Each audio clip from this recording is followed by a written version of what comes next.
Hello dear student, मैं doctor Beulah Madhuri Mallar, assistant professor botany, government DB girls PG college Raipur. आज मैंने आपके लिए जो टॉपिक जो चूज किया है वो है पाउडरी मिल्ड्यू, जो कि फंजाई के द्वारा होने वाली पौधों में एक बीमारी है। और ये जो पाउडरी मिल्ड्यू जो है वो MSc 4th सेमेस्टर बॉटनी का सिलेबस है, जो पेपर 3 और उसका यूनिट 3 में आता है, molecular plant pathology. Now synopsis देखेंगे,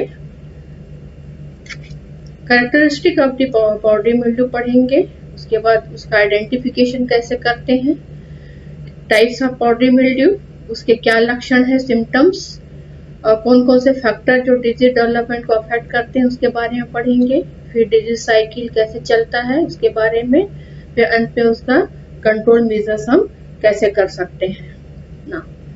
पाउडरी मिल्ड्यू, पाउडरी मिल्ड्यू का मतलब क्या होता है? Powdery mildew is a fungal disease that affects a wide range of plant. White powdery coating appearance of the conidia formed by the fungus on infected plants। यहाँ पर आप diagram में देख रहे हैं, पाउडरी मिल्ड्यू का मतलब होता है white powdery appearance of the conidia, जो कि फंगस के द्वारा से बनता है। ये इन्फेक्टेड प्लांट दिखाई दे रहा है, देखिए पूरा इसका सरफेस जो होता है वो व्हाइट अपीयरेंस हो गया है, जिसके ऊपर में कोनिडिया और फ्रूटिंग बॉडी नजर आ रही है। तो पाउडरी मिल्ड्यू जो होता है वो ऑब्लिगेट पैरासाइट है और वो बहुत सारे एंजियोस्पर्मिक पौधे को अटैक करता है। जिम्नोस्पर्मिक पौधे को कभी अटैक नहीं करेगा, हमेशा ये आवृतबीजीय पौधे को ही नुकसान पहुंचाते हैं। पाउडरी मिल्ड्यू जो होता है वो इरिसाइफेस ऑर्डर के अंतर्गत आता है, जिसकी फैमिली जो है वो इरिसाइफेसी। ना हम देखते हैं कि वो डिवीजन एस्कोमाइकोटिना के अंतर्गत आता है पाउडरी मिल्ड्यू, जिसके कैरेक्टरिस्टिक है mycelia can produce 2 types of reproductive structure. पहला जो होता है वो कोनिडियोफोर एंड कोनिडिया, ये दोनों जो होते हैं वो एसेक्सुअल रिप्रोडक्शन के अंतर्गत आते हैं। कोनिडिया जिसको हम एनामॉर्फ कैरेक्टरिस्टिक भी बोल सकते हैं। सेकेंडरी जो रिप्रोडक्टिव स्ट्रक्चर जो होता है वो होता है सेक्सुअल रिप्रोडक्शन, जिसको हम टेलियोमॉर्फ बोलते हैं। इसमें एक फ्रूटिंग बॉडी बनती है, जिसको कि हम एस्कोमा बोल सकते हैं या एस्कोकार्प भी बोल सकते हैं या क्लिस्टोथीसियम बोल सकते हैं। तो एस्कोमाइकोटिना का जो खास जो कैरेक्टर जो होता है वो फ्रूटिंग बॉडी का बनना, जिसको हम एस्कोकार्प बोलते हैं, जो कि सेक्सुअल रिप्रोडक्शन के फलस्वरूप बनता है। इस फ्रूटिंग बॉडी के अंदर में एस्कस पाए जाते हैं और एस्कस के अंदर में एस्कोस्पोर। यहाँ पर आप देख सकते हैं कि 4 प्रकार के आपको फ्रूटिंग बॉडी एस्कोमाइकोटिना के अंदर दिखाई दे रहा है। ये जो होता है पूरा क्लोज स्ट्रक्चर होता है क्लिस्टोथीसियम, जो कि पाउडरी मिल्ड्यू फंजाई के द्वारा से बनता है। दूसरे प्रकार का हम एस्कोट्राइका भी बोल सकते हैं। और थर्ड है पेरिथीसियम, जिसमें कि एक ओस्टियोल पाया जाता है, छिद्र पाया जाता है, और एक कप के नुमा होता है जिसको हम एपोथीसिया बोलते हैं। तो इनमें क्या पाए जाते हैं? इसमें एस्कस। अब यहाँ पर ये क्लिस्टोथीसियम में क्लोज स्ट्रक्चर होती है, इसके अंदर में एस्कस और एस्कस के अंदर में एस्कोस्पोर प्रेजेंट होता है। नाउ इरिसाइफेल्स के कैरेक्टर देखेंगे। इरिसाइफेल्स का मतलब इस ग्रुप के जो फंजाई जो होते हैं वो पौधों में कैसे लक्षण दिखाई देते हैं। व्हाइट पाउडरी कोटिंग या appearance of the conidia form by the fungus on the infected plants.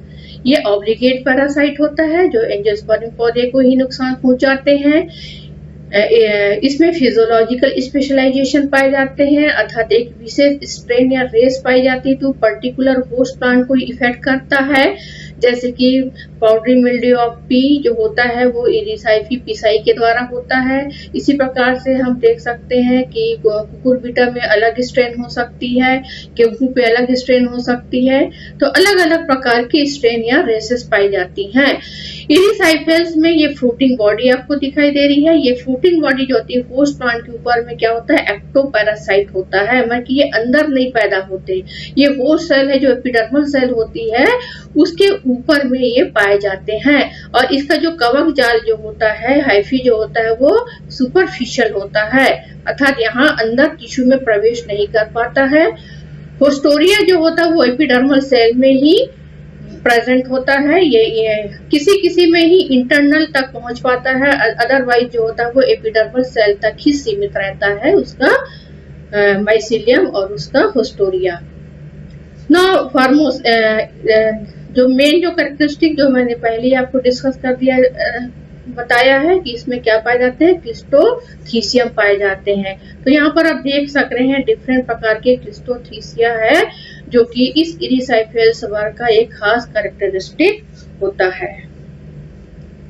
ना फैमिली देखेंगे इरिसाइफेसी। इरिसाइफेसी वर्ग जो होता है, ये इसमें पैरासाइट्स होते हैं। लगभग 7187 होस्ट प्लांट स्पीसीज को अफेक्ट करता है। इसकी 1287 जेनरा पाई जाती है, जो कि एंजियोस्पर्मी पौधों को अटैक करता है। एक बहुत ही बड़ा ग्रुप होता है, लगभग 149 फैमिलीज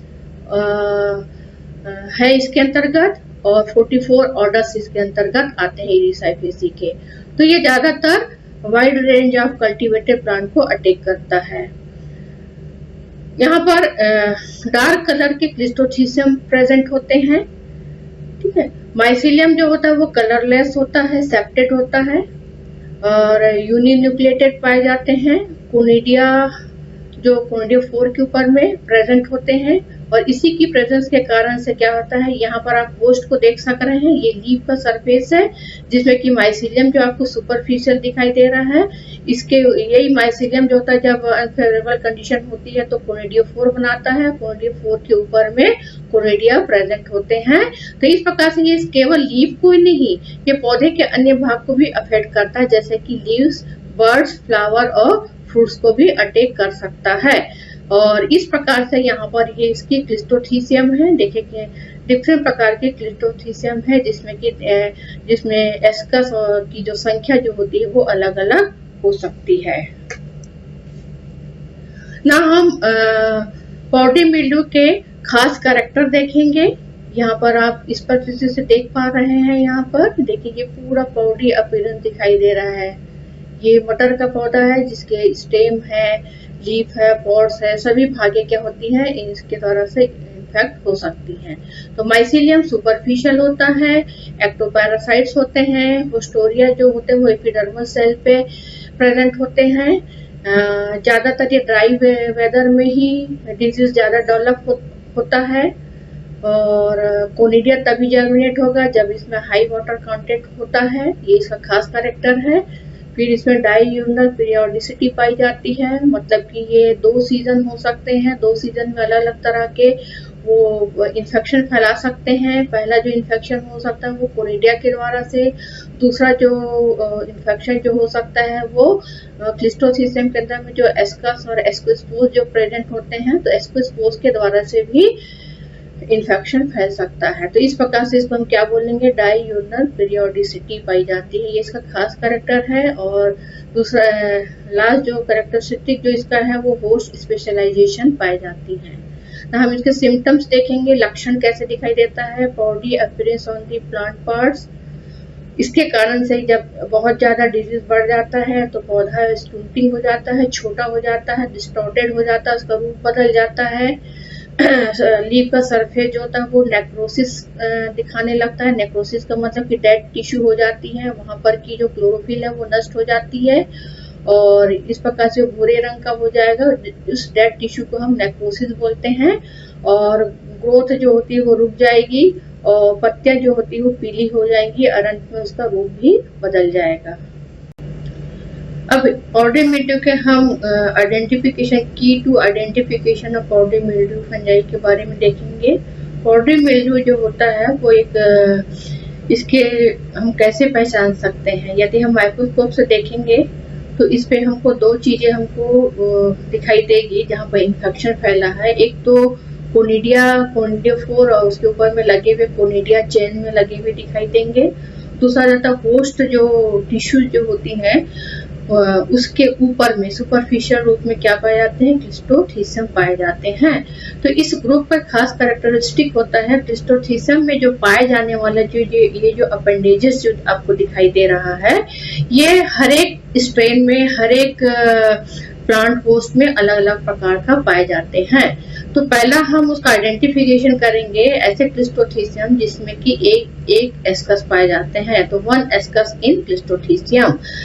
इसमें है अपेंडेजेस माइसिलॉइड होता है। यहाँ पर आप देख रहे हैं स्फीरोथीका जिसमें कि सिंपल माइसिलॉइड अपेंडेजेस हैं। अपेंडेजेस जो होता है वो हाईलाइन होता है। और दूसरा जो होता है इसमें वैसी कोनिडिया दिखाई दे रहे हैं चेन में। फिर है दूसरा जो होता है पोडोस्पोरा जिसमें एक एस्कस पाए जाते हैं, परंतु अपेंडेजेस जो होता है वो डिफरेंट इससे अलग दिखाई दे रहा है। इसका जो अपेंडेजेस जो होता है वो क्या होता है, डाइकोटोमोसली ब्रांच होता है। तो एग्जांपल होता है पोडोस्फीरा। दूसरा जो इसका आइडेंटिफिकेशन जो कैरेक्टर है वो है सेवरल एसाई इन क्लिस्टोथीसियम, अर्थात क्लिस्टोथीसियम के अंदर में 2 से अधिक एस्कस का पाए जाना। और दूसरा जो कैरेक्टर जो होता है वो है अपेंडेजेस। तो हम देखेंगे, पहला जो देखेंगे जिसमें सेवरल एसाई पाए जाते हैं और अपेंडेजेस जो होता है वो माइसिलॉइड होता है। तो माइसिलियम सुपरफिशियल होते हैं। ये एग्जांपल है एरिसाइफी। यहाँ पर आप देख पा रहे हैं एरिसाइफी, देखिए माइसिलॉइड अपेंडेजेस है और माइसिलियम इसका क्या होता है, होस्ट के ऊपर में सुपरफिशियल रूप में प्रेजेंट होते हैं और एपिडर्मल सेल में ही ये पोस्टोरिया को प्रोड्यूस करते हैं। दूसरा जो होता है वो माइसिलियम इंटरनल पाए जाते हैं। माइसिलियम इंटरनल मतलब आप देख पा रहे हैं एग्जांपल है लेविलुला जो कि पाउडरी मिल्ड्यू ऑफ ओनियन में पाए जाते हैं या फिर लहसुन वगैरह में भी प्रेजेंट होते हैं। यहाँ पर आप देखिए माइसिलियम जो होता है होस्ट सेल के अंदर में प्रवेश कर गया है और कोनिडियोफोरा पोडिया बन रहा है। साथ में क्या दिखा, ये इसका क्लिस्टोथीसियम है जिसमें कि सेवरल एस्कस पाए जाते हैं और अपेंडेजेस जो होता है वो माइसिलॉइड होता है। फिर हम नेक्स्ट जो कैरेक्टरिस्टिक देखेंगे सेवरल एसाई इन क्लिस्टोथीसियम, परंतु अपेंडेजेस जो होता है वो आपको देख रहे हैं अलग अलग शेप के दिखाई दे रहे हैं। पहला ये जो दिख रहा है फाइलेक्टिनिया जो होता है वो पाउडरी मिल्ड्यू ऑफ टीक पे होता है। इसमें जो अपेंडेजेस जो होता है वो बल्बस बेस पाया जाता है, अर्थात इस अपेंडेजेस का बेस जो होता है वो फुला हुआ होता है। फिर दूसरा जो ये वाला डायग्राम देख सक रहे हैं, ये माइक्रोस्फीरा है। अपेंडेजेस जो होता है डाइकोटोमोसली ब्रांच हो जाता है टिप पे। फिर थर्ड प्रकार का जो होता है जिसमें अपेंडेजेस जो होता है वो कर्ड पाए जाते हैं, कॉइल टिप पाई जाती है। देखिए पूरा कॉइल हो गया है टिप। एग्जांपल है अनसिन्यूला। नेक्स्ट जो हम इसका आइडेंटिफिकेशन जो कैरेक्टर देखेंगे वो है on the basis of conidiophore. तो ये यहाँ पर देख रहे हैं, देखिए कोनिडियोफोर है जिसमें कि कोनिडिया चेन में प्रेजेंट होते हैं। 3 प्रकार के कोनिडियोफोर पाए जाते हैं। पहला जो होता है ओइडियम टाइप जिसमें कि सिंपल कोनिडियोफोर पाए जाते हैं जो कि ब्लूमेरी और सिस्टोथेसी फैमिली में ज्यादातर पाए जाते हैं और इरिसाइफेसी वर्ग में भी पाए जाते हैं। ये ऑडियन टाइप दिखा है, सिंपल कोनिडियोफोर है। और कोनिडिया जो होता है जो इसी कोनिडियोफोर और कोनिडिया में ज्यादा अंतर नहीं होते हैं, एक कोनिडियोफोर ही कट करके कोनिडिया बनाता रहता है। फिर दूसरा है ओव्यूलेरियोप्सिस टाइप का जिसमें कि ये देख पा रहे हैं ओव्यूलेरियोप्सिस टाइप का फाइलेक्टिनिया वगैरह में होता है।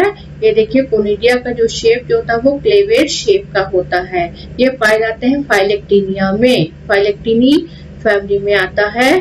थर्ड प्रकार का जो कोनिडियोफोर होता है वो आइडियोप्सिस टाइप का कहलाता है जिसमें कि कोनिडियोफोर जो होता है वो ब्रांच्ड होता है और वो स्टोमेटा के द्वारा के थ्रू निकलता है, बाकी एपिडर्मल सेल से नहीं निकलेगा। वो किससे निकलेगा, जो उसमें जो पत्तियों के ऊपर में जो स्टोमेटा पाए जाते हैं वहां स्टोमेटा से इवल्स होता है।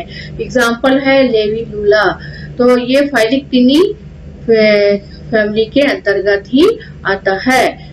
फिर कोनिडियोफोर जो होता है वो राइट एंगल होता है। देखिए ये एपिडर्मल सेल है, इसकी बिल्कुल राइट एंगल पे ही होगा, रेगुलर शेप का होगा, जैसे ये रेगुलर है और ये क्या होगा, ये इरेगुलर अरेंजमेंट के रूप में दिखाई दे रहा है।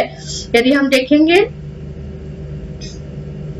कोनिडियोफोर जो होता है उसमें एक स्टाइप पाया जाता है, वन और मोर सेल्स पाई जाती है, एक जनरेटिव सेल्स होती है, जनरेटिव सेल से ही क्या बनता है, कोनिडिया बनता है। और इस प्रकार से उसमें से ऊपर की एक या दो सेल ही क्या होती है, कोनिडिया की मेच्योर होती है, वही क्या करेगा, जर्मिनेट करेगा नेक्स्ट पौधे को इन्फेक्शन। नाउ नेक्स्ट हम और भी अब देखेंगे कोनिडिया के बारे में देखेंगे। ये इसका कोनिडिया है। कोनिडिया जो होता है वो एसेक्सुअल स्पोर्स कहलाता है। ये प्लांट सरफेस के ऊपर में प्रोड्यूस होता है और ये सिंगल होता है या फिर चेन में कोनिडियोफोर के ऊपर में लगे हुए होते हैं। कोनिडियोफोर जो होता है वो एपिफिटिक हाइफी के द्वारा से ही अराइज होता है। कोनिडियोफोर का जो फॉर्मेशन जो होता है वो हाइफी से ही होता है और कहीं कहीं पर वो एंडोफिटिक भी होता है, ऐसे एपिफिटिक ज्यादा होता है क्योंकि हाइफी इसका क्या होता है, सुपरफिशियल होता है, वो सेल के एपिडर्मल सेल के ऊपर में पाए जाते हैं, इस कारण से हम इसको एपिफिटिक बोलते हैं। तो एंडोफिटिक जो होता है वो किसमें पाया जाता है, लेविलुला में, जिसमें कि कोनिडियोफोर जो किसके द्वारा से किससे थ्रू निकलता है, स्टोमेटा के थ्रू निकलता है। कोनिडिया का जो शेप होता है 20-50 इंटू 10 to 25 म्यू होता है इसका डायमीटर। ओवेट हो सकते हैं, थिन वॉल, कलरलेस, स्मूथ और वैक्यूलेटेड होता है यंग स्टेज में, और या फिर सिलिंड्रिकल, क्लेवेट या बैरल शेप के भी हो सकते हैं। ऐसे कोनिडिया जिसमें कि वैक्यूल पाए जाते हैं वही कोनिडिया ही क्या करते हैं, होस्ट टिश्यू के ऊपर में जर्मिनेट करते हैं। यहाँ पर अब होस्टोरिया के बारे में पढ़ेंगे। आपको मालूम है कि क्या होता है, कैसे होस्टोरिया का फॉर्मेशन कैसे होता है। देखिए ये कोनिडिया है, कोनिडिया होस्ट प्लांट है, होस्ट टिश्यू के ऊपर में पहले ये जर्मिनेट करके जम ट्यूब बनाता है। जम ट्यूब के बाद एक इसका भाग अगर भाग फूल जाता है जिसको हम एप्रोसोरिया बोलते हैं।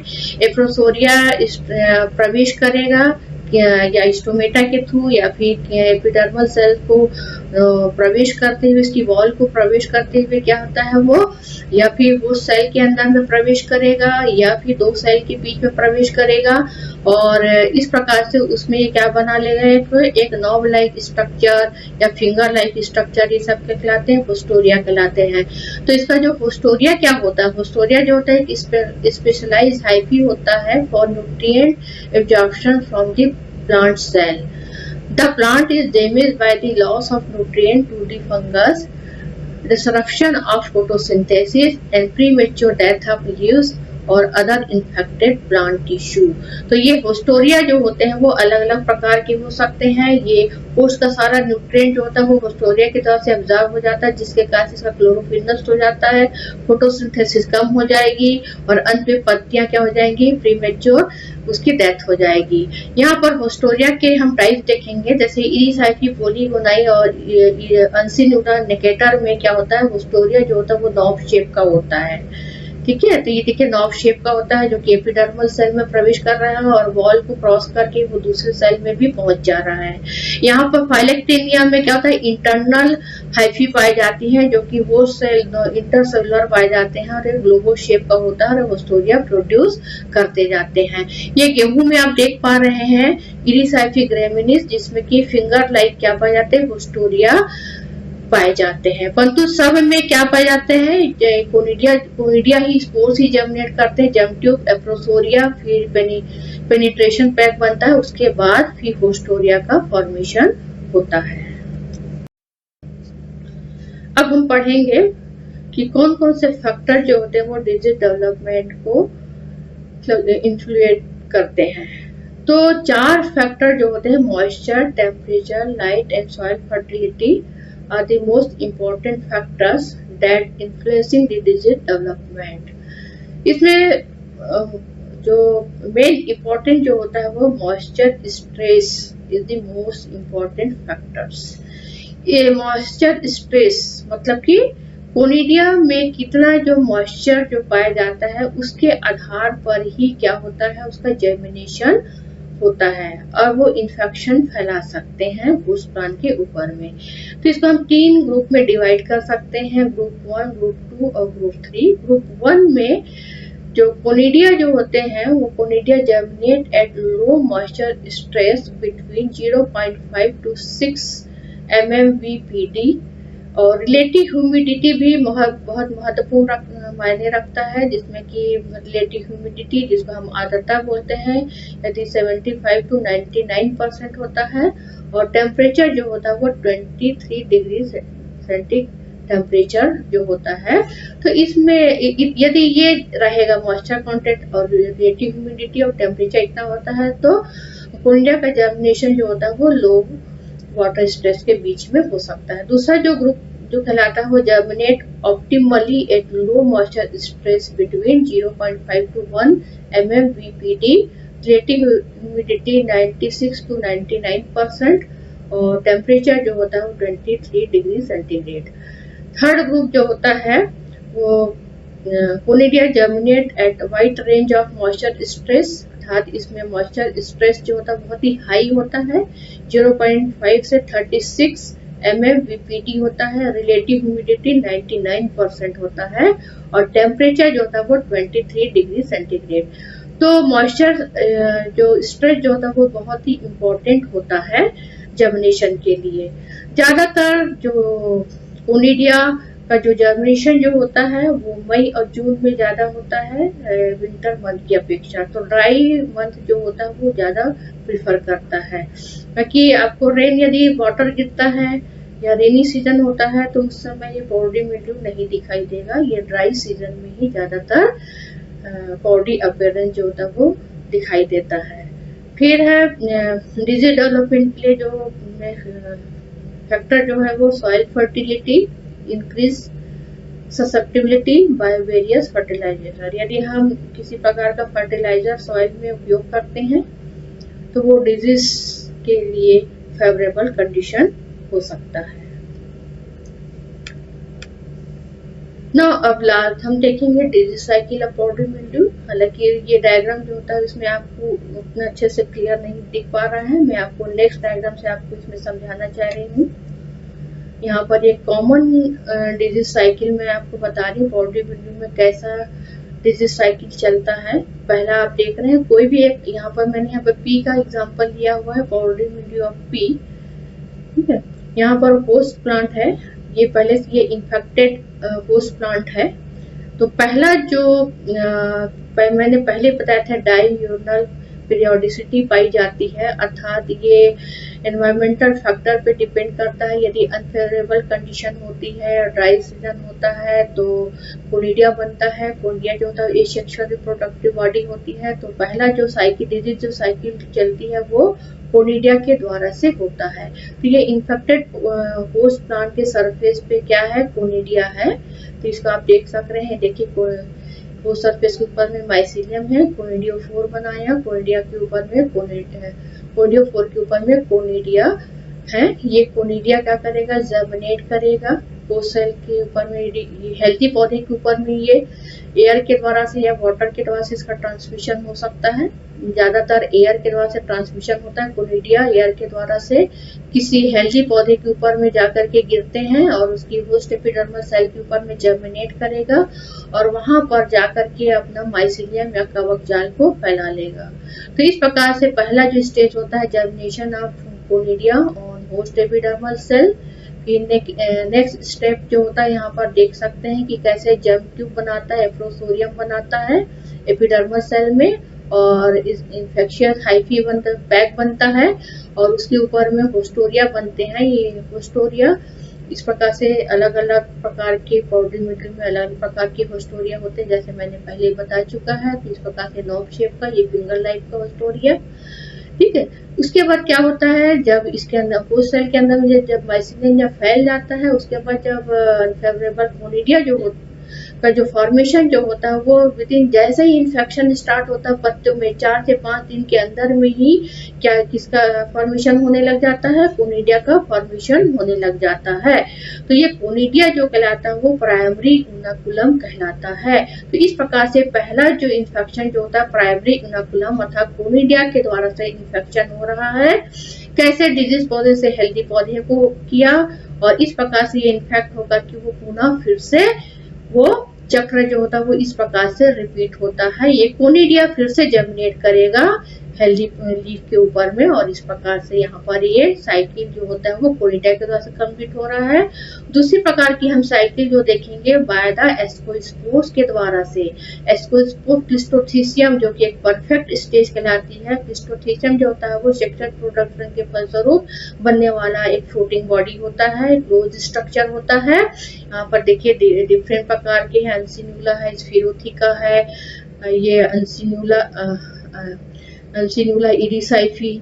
तो इस प्रकार से अलग अलग प्रकार के क्लिस्टोथिसियम जिसके अंदर में एस्कस और एस्कोस्पोर्स हैं। तो इस प्रकार से ये रप्चर्ड क्लिस्टोथिसियम है जिसमें आपको एस्कस दिखाई दे रहा है। इस एस्कस के अंदर में राउंड शेप के यूनिट्यूनिकेट यूनिन्यूक्लिएटेड एस्कोस्पोर दिखाई दे रहे हैं। तो ये दूसरी तरफ से इन्फेक्शन जो होता है वो इसी एस्कोस्पोर के द्वारा से फैलता है।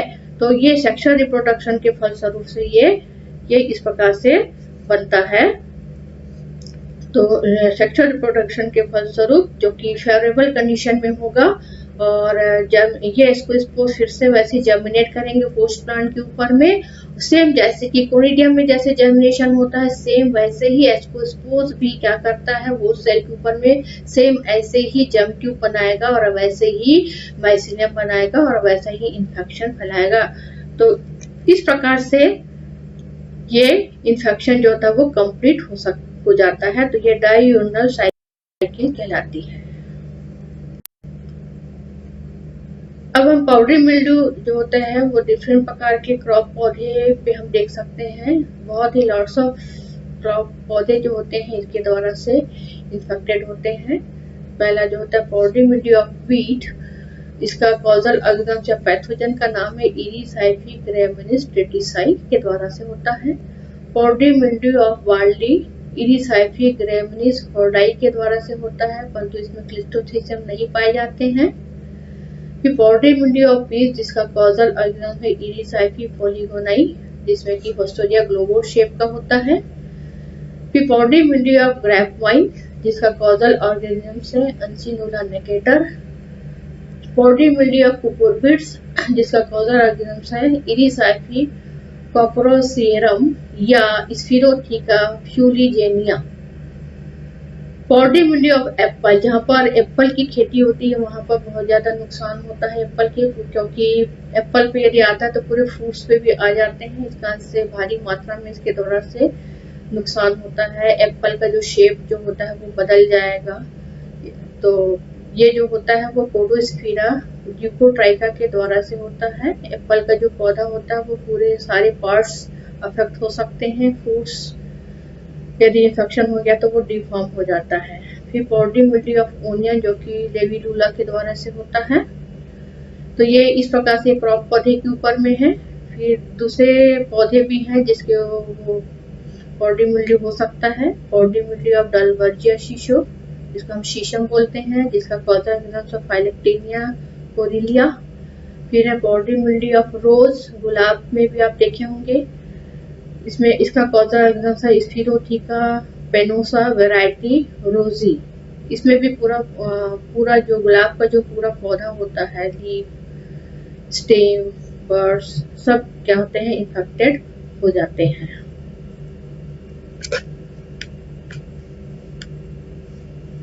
अब हम अलग अलग प्रकार के डिजीज साइकिल हम देखेंगे। देखिए डिजीज साइकिल जो होता है वो सब में एकदम कॉमन होता है।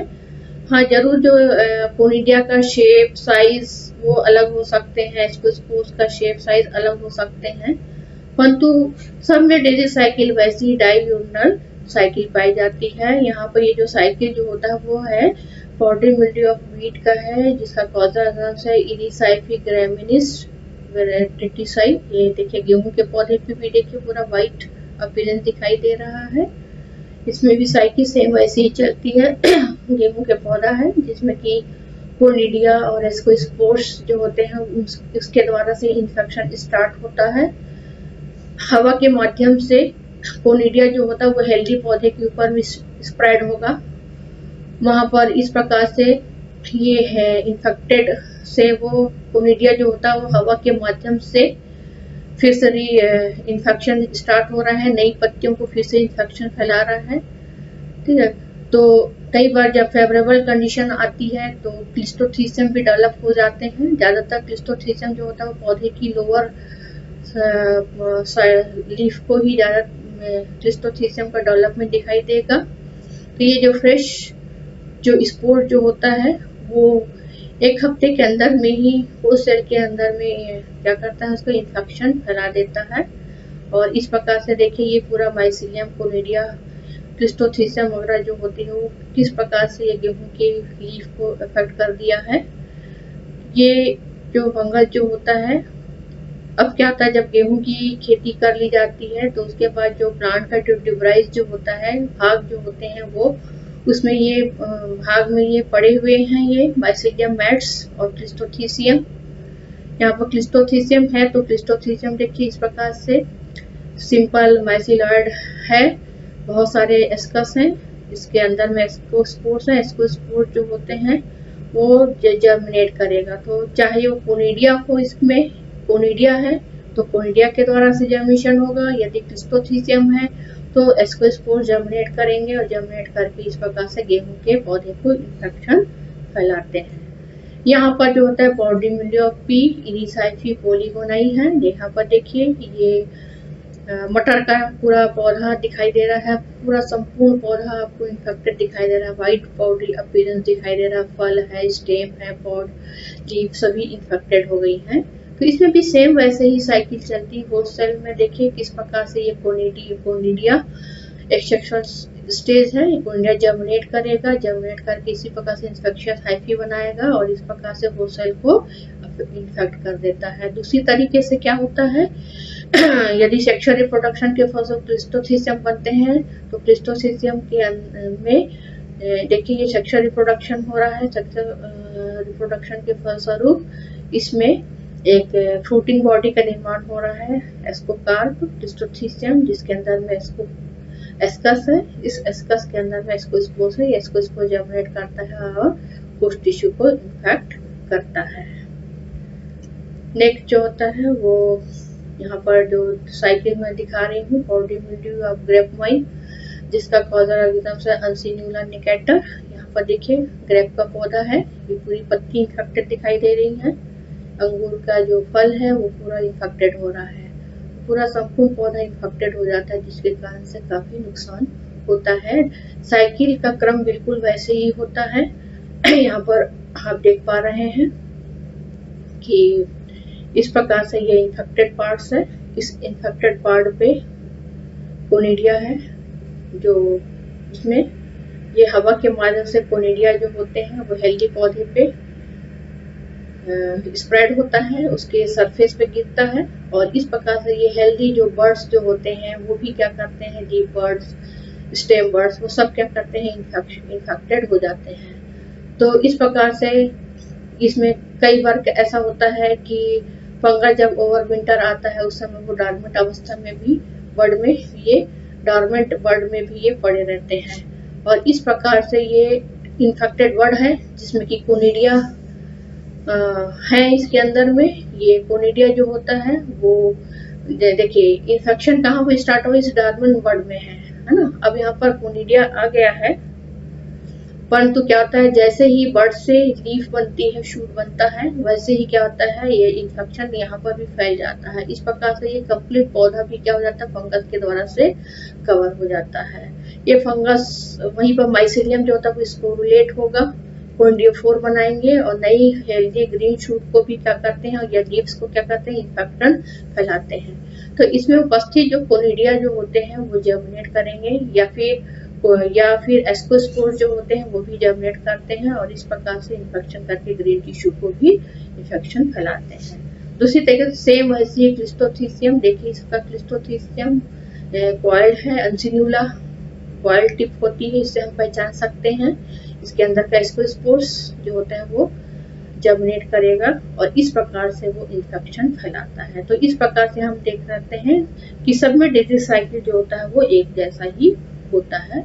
ये पॉलीमीडिया कुकुरबिड्स होता है। हालांकि मैं यहाँ पर साइकिल नहीं बता रही हूँ, परंतु आप इसके अपेंडेजेस से पहचान सकते हैं। स्फीरोथिका या इरिसाइफी काइकोरेसियरम के द्वारा से होता है। यहाँ पर आप देख सकते हैं कुकुरबिड का पौधा पत्तियों को इन्फेक्ट कर देता है, स्टेम ट्यूब्स को इन्फेक्ट कर देता है। ये जो होता है स्फीरोथिका मैसिलॉइड, ये सिंपल मैसिलॉइड ये पाए जाते हैं और इस प्रकार से इसके अंदर में बहुत सारे एस्कस पाए जाते हैं। दो से अधिक इसके अंदर में एस्कोस्पोर्स प्रेजेंट होते हैं। तो इसमें भी वैसे ही कोइडिया के द्वारा से इन्फेक्शन हो सकता है या दूसरा जो होता है वो एस्कोस्पोर्स के माध्यम से भी इन्फेक्शन फैल सकता है। चलिए अब हम पाउडरी मिल्ड्यू के कंट्रोल मेजर के बारे में पढ़ेंगे, क्योंकि पाउडरी मिल्ड्यू कितना ज्यादा ये है कि पूरा पौधा ही इन्फेक्टेड हो जाता है, जिसके कारण से पूरी पत्तियां नष्ट हो जाती हैं, उसकी क्लोरोफिल नष्ट हो जाती है, फोटोसिंथेसिस बंद हो जाएगा, तो उसमें प्रोडक्शन की रेट भी कम हो जाएगी और पौधों में ट्रांसपिरेशन की रेट भी बढ़ जाएगी। रेस्पिरेशन और ट्रांसपिरेशन बढ़ जाता है, जिसके कारण से पूरी फसल क्या हो जाएगी, तो पहले पत्तियां नष्ट हो जाएंगी। तो पत्तियां नष्ट हो जाएंगी तो कैसे भोज्य पदार्थ बना पाएंगी। तो इस कारण से इसके कंट्रोल के लिए हम सबसे बेस्ट कंट्रोल जो होता है सिलेक्शन ऑफ सीड्स करते हैं। डिजीज फ्री सीड का उपयोग ही करें बोने के लिए। फिर इन्फेक्टेड यदि कोई प्लांट है, डिब्राइस है, यदि हम फिर से फसल ले रहे हैं, यदि वहाँ पे इन्फेक्टेड प्लांट डिब्राइस है तो उसको हमको रिमूव कर देना है, उखाड़ करके फेंक देना है, निकाल करके फेंक देना है। फिर अर्ली सोविंग लेना चाहिए, अर्थात समय के पहले हमको बीजों को लगा देना चाहिए ताकि उसमें इन्फेक्शन कम रहे। फिर है कुछ केमिकल एजेंट्स जो होते हैं वो बेस्ट कंट्रोलिंग मेथड्स या इसमें आते हैं। इसमें बेस्ट जो होता है वो सल्फर डस्ट करना चाहिए, जिसमें कि पोटेशियम और सोडियम सल्फाइड है। तो इसका हमको 1% का घोल वाटर में बना करके इसका डस्टिंग या छिड़काव कर देना चाहिए। ये जो होता है सल्फर डस्ट जो होता है वो एप्पल और कुकुरबिड्स के लिए फेवरेबल नहीं होता है। नेक्स्ट केमिकल होता है कैरेथिन होता है, जो कि मोस्ट इफेक्टिव होता है। इसका भी हमको छिड़काव करना चाहिए, डस्टिंग या पानी में घोल बना करके इसका स्प्रे कर देना चाहिए। फिर है वेटेबल पाउडर का उपयोग, डाइनोकेप, बेनोमाइल, मिथाइल ब्यूटाइल, ये सब मार्केट में अवेलेबल होते हैं। तो इसका भी उपयोग जो होता है एक निश्चित मात्रा में बना करके ही इसका पौधे पर छिड़काव करना चाहिए। फिर नेक्स्ट जो होता है इसमें बोडियाक मिक्सचर जो होता है वो भी एक केमिकल कंपाउंड होता है, जिसमें कि कॉपर होता है। ये बोडियाक मिक्सचर जो होता है वो ग्रेप वाइन के लिए, अंगूर के फसल के लिए बहुत ही लाभदायक होता है। फिर होता है प्रूनिंग करना। प्रूनिंग का मतलब होता है ये इन्फेक्टेड, यदि जैसे ही इन्फेक्शन स्टार्ट हुआ वैसे ही वो इन्फेक्टेड पौधे को प्रारंभ में ही काट करके क्या कर देना चाहिए, छाड़ देना चाहिए। ये जैसे कि मटर है या फिर अंगूर वगैरह जो होते हैं, तो अंगूर वगैरह में इस प्रकार से जैसा पौधा वो बढ़ते जाता है इन्फेक्टेड वाले पोर्शन को काट दें और बाद में उसमें नए नए हेल्दी पौधे आ सकते हैं। फिर कुछ डिजीज रेजिस्टेंट वैरायटी का उपयोग भी करना चाहिए। तो